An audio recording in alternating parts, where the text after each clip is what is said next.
yang subscribe masuk surga, yang like dan komen cepat kaya.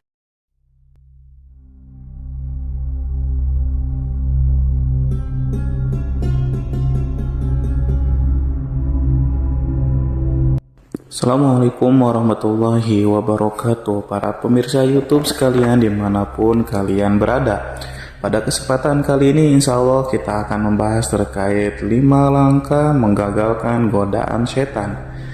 Para pemirsa YouTube sekalian, seperti yang kita ketahui bahwa setan itu adalah salah satu makhluk yang diciptakan oleh Allah untuk menguji manusia, menggagalkan dan selalu menghasut manusia supaya tidak berbuat kebaikan. Nah, dengan demikian kita akan membahas hari ini bagaimana caranya menggagalkan hasutan dari setan itu sendiri. Tapi sebelum kita mulai, alangkah lebih baiknya jika pemirsa sekalian menekan tombol subscribe terlebih dahulu supaya bermanfaat bagi banyak orang. Lalu kemudian jangan lupa like dan komen supaya jadi wasilah cepat kaya dari arah mana saja. Baik, pada kesempatan kali ini Imam Ghazali dalam kitabnya Ihya Ulumuddin pernah berkata bahwa di antara hal yang harus dimengerti oleh seorang hamba adalah mengetahui tipu daya setan dan godaannya. Sesungguhnya pemahaman ini fardu ain adanya. Hanya saja kebanyakan manusia tidak mau mengerti dan lebih suka disibukkan oleh pengetahuan-pengetahuan yang menjebak dirinya sendiri masuk ke dalam kubangan setan. Oleh karena itu, akutnya tipu daya setan, maka seorang hamba harus mengerti berbagai kiat mematahkan bujuk rayu setan. Hal ini berfungsi untuk menyelamatkan diri dari para setan yang terkutuk.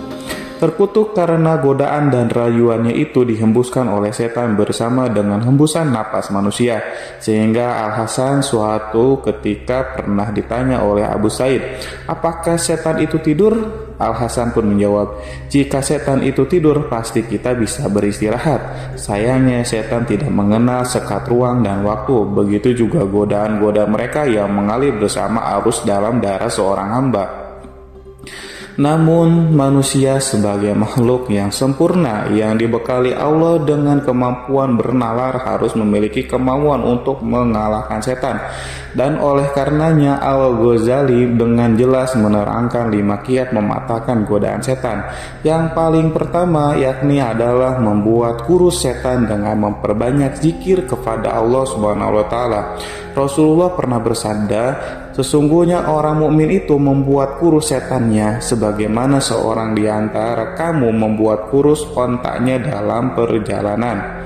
Jika sebuah binatang liar telah dikuruskan, pastinya ia akan mudah diatur dan menjadi penurut karena ketergantungan kepada majikannya. Begitu juga setan. Jika seorang hamba telah bisa menguasai setan dengan tidak serta-merta memenuhi keinginannya, pastilah setan akan kurus badannya. Yang kedua, janganlah seorang hamba mendekatkan dirinya kepada tempat-tempat kemaksiatan dan orang-orang mungkar. Sungguh hal itu memperkuat daya pikat setan membujuk manusia. Rasulullah secara alegoris menyatakan, barang siapa berputar-putar di sekitar tempat larangan, maka besar kemungkinan ia akan terjerembab ke dalamnya. Demikian jamaah atau para pemirsa sekalian, 2 langkah pertama mencoba membuat setan tidak nyaman, menggoda kita dengan harapan setan akan segera bosan dan kecewa karena keteguhan kita. Meskipun keduanya bukan hal yang mudah, tetapi harus terus dicoba. Dan yang ketiga, hendaknya seorang hamba selalu sadar bahwa sesungguhnya tujuan setan menggoda hanyalah ingin menjerumuskan kita ke lembah kenistaan dan kemadorotan abadi. Tidak ada godaan setan yang membawa pada kebermanfaatan. Sesungguhnya setan berbuat demikian karena setan ahli cuci tangan. Ibarat penjegal yang merasa puas jika korbannya jatuh tersungkur dan dia terkekeh dengan bangganya. Dalam surat Al-Hasyr ayat 16 Allah menerangkan, ketika dia berkata kepada manusia, kafirlah kamu, maka tatkala manusia itu telah kafir, maka ia berkata, sesungguhnya aku berlepas diri dari kamu. Para pemirsa sekalian, kemudian yang keempat, seorang hamba harus selalu ingat bahwa selain berusaha cuci tangan, setan juga bersifat pengecut. Ia menginginkan banyak teman dalam kesesatannya. Semakin banyak teman yang menemani dirinya dalam kesesatan, ia akan semakin puas. Karena sesungguhnya neraka Sa'ir itu sungguh luas. Dan karenanya setan menginginkan kawan untuk mengisinya.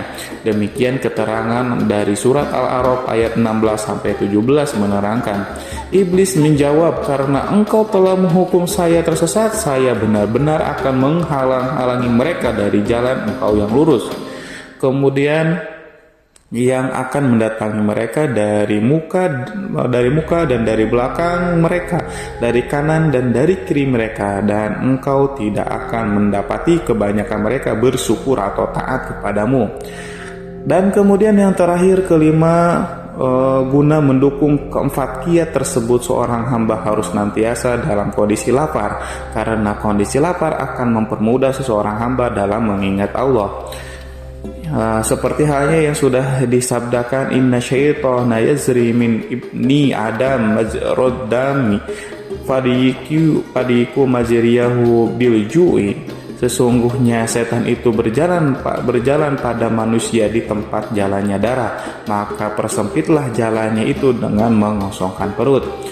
Demikian pemirsa untuk sharing kali ini. Terima kasih banyak, semoga bermanfaat dan semoga kita dijauhkan dari godaan setan yang terkutuk. Wabillahi taufiq wal hidayah. Assalamualaikum warahmatullahi wabarakatuh.